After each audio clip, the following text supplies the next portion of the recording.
इसके बाद हम ड्राई सेल को डिस्कस करेंगे। हमारा ड्राई सेल जो है वो क्या कहलाता है। ड्राई सेल को हम लेक्लांसी सेल बोलते हैं। तो ये हमारा ड्राई सेल है। इस ड्राई सेल का जो एनोड है वो जिंक का बना होता है, मतलब इस सेल का जो कवर है वो किससे बना है, वो जिंक से बना है। और कैथोड जो है वो ग्रेफाइट का होता है। और ग्रेफाइट रॉड जो है वो सराउंडेड होती है किससे, manganese dioxide and carbon black से सराउंडेड होती है। जो इलेक्ट्रोलाइट होता है, इसमें हम इलेक्ट्रोलाइट यूज करते हैं, पेस्ट यूज करते हैं, मॉइस्ट पेस्ट यूज करते हैं ammonium chloride and zinc chloride का। ड्राई सेल और लेक्लांसी सेल जो है वो हमारे प्राइमरी सेल के एग्जाम्पल हैं। इसको हमने प्राइमरी सेल क्यों बोला, क्योंकि आपने एक बार ड्राई सेल का यूज कर लिया, आप इसको दोबारा यूज नहीं कर पाओगे, मतलब ये रीयूजेबल नहीं है। एक बार ये डिस्चार्ज हो गया मतलब ये परमानेंटली डिस्चार्ज हो गया, अब ये डेड हो गया। तो बताएंगे ये डेड क्यों हो जाता है। तो देखो जरा, इसकी केमिकल रिएक्शन से हम समझेंगे कि ये डेड क्यों हो जाता है। तो जो भी हमारे बैटरी होती है उसमें जो केमिकल रिएक्शन होती है वो रेडॉक्स नेचर की होती है। यहाँ पे एनोड पे ऑक्सीडेशन होगा और कैथोड पे जो है वो रिडक्शन होगा। तो देखते हैं एनोड पे ऑक्सीडेशन कैसे हो रहा है। तो अगर हम एनोड की रिएक्शन देखें तो एनोड पे क्या हो रहा है, ऑक्सीडेशन हो रहा है, मतलब जिंक जो कंटेनर है वो क्या करेगा, इलेक्ट्रॉन को लूज करेगा। तो ये दो इलेक्ट्रॉन को लूज कर देता है तो क्या बनता है, जिंक डाई पॉजिटिव आयन बनता है। ठीक है, इसका मतलब है कि एनोड हमारा जो जिंक कंटेनर का है वो क्या हो रहा है, वो कोरोड हो रहा है, उसका कोरोजन हो रहा है। ठीक है, तो ये तो हमारी ऑक्सीडेशन रिएक्शन हो गई। अगर हम कैथोड रिएक्शन देखें तो कैथोड पे रिडक्शन होगा, और ऑक्सीडेशन और रिडक्शन अगर केमिकल रिएक्शन में हो रहा है तो वो रिएक्शन हमारी क्या होती है, वो रिडॉक्स नेचर की होती है।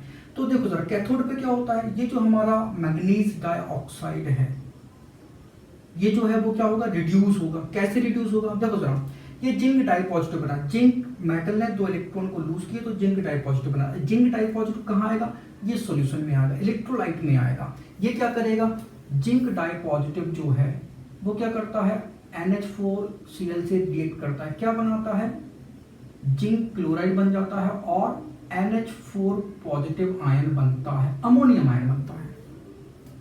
ठीक है ना, तो यहाँ पे NH4 पॉजिटिव आयन होगा, कितने हैं, 2, और 2 इलेक्ट्रॉन एब्सॉर्ब होंगे तभी रिडक्शन रिएक्शन होगी। तो यहाँ पे जो प्रोडक्ट बनता है वो हमारा प्रोडक्ट होता है, तो यहाँ पे बनता है MnOOH। ठीक है, और क्या बनता है, NH3, राइट।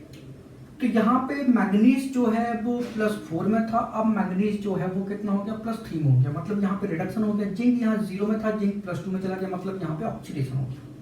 ठीक है, तो ऑक्सीडेशन एंड रिडक्शन अगर केमिकल रिएक्शन हो रही है तो पूरी रिएक्शन हमारी कैसी होगी, वो रिडॉक्स नेचर की होगी। अब देखो जरा, अब आप सोच रहे होगे कि ये जो अमोनिया है वो क्या है, वो गैसियस फॉर्म में है, तो बिल्कुल नहीं है। तो देखो जरा, यहाँ पे एनोड का कोरोजन हो रहा था, यहाँ पे कैथोड भी हमारा कोरोड हो रहा है। MnO2 किस में कन्वर्ट हो रहा है, MnOOH में कन्वर्ट हो रहा है, तो MnO2 भी कोरोड हो रहा है।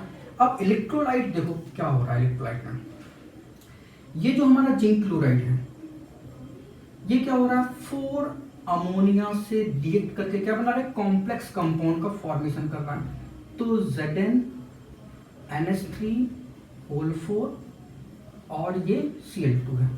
तो यहाँ पे हमारा एक कॉम्प्लेक्स कंपाउंड जो है वो बन रहा है। तो देखो जरा, एनोड हमारा कोरोड हुआ, कैथोड हमारा कोरोड हुआ, और इलेक्ट्रोलाइट भी क्या हो गया, वो कोरोड हो रहा है। इलेक्ट्रोलाइट भी क्या हो रहा है, वो डिस्ट्रॉय हो रहा है। अमोनियम क्लोराइड का अमोनिया और जिंक क्लोराइड इसमें कन्वर्ट हो रहा है कॉम्प्लेक्स कंपाउंड में।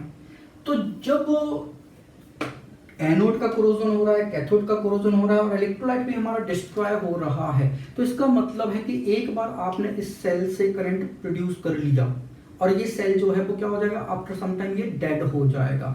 और डेड हो गया तो आप इसको दोबारा यूज नहीं कर सकते। क्यों, क्योंकि ये रिचार्ज नहीं होगा। क्यों नहीं रिचार्ज होगा, क्योंकि यहाँ जितने भी मटेरियल हम यूज कर रहे हैं वो सब के सब क्या हो रहा है, वो खत्म हो रहे हैं, उनकी लाइफ जो है वो खत्म हो रही है। तो ये जो सेल है वो हमको वोल्टेज देता है, कितना देता है, 1.25 to 1.5 वोल्ट, इतना वोल्टेज जो है वो हमको देता है। तो ड्राई सेल का हम यूज जो है वो कहाँ करते हैं, इसका यूज आप देखते हो घड़ी में हम यूज करते हैं। इससे बड़ा जो सेल होता है उसका यूज जो है वो हम ट्रांजिस्टर में करते हैं। ठीक है, तो ये ड्राई सेल के यूज हो गए। तो अभी हमारी ये रिएक्शन जो है वो बैलेंस नहीं है, तो इसको हम थोड़ा सा बैलेंस कर देते हैं। यहाँ पे ये 2 कर दो, ये 2 कर दो, तो ये इक्वेशन हमारी जो है वो बैलेंस हो जाएगी। तो ये हमारा ड्राई सेल हो गया, लेक्लांसी सेल हो गया।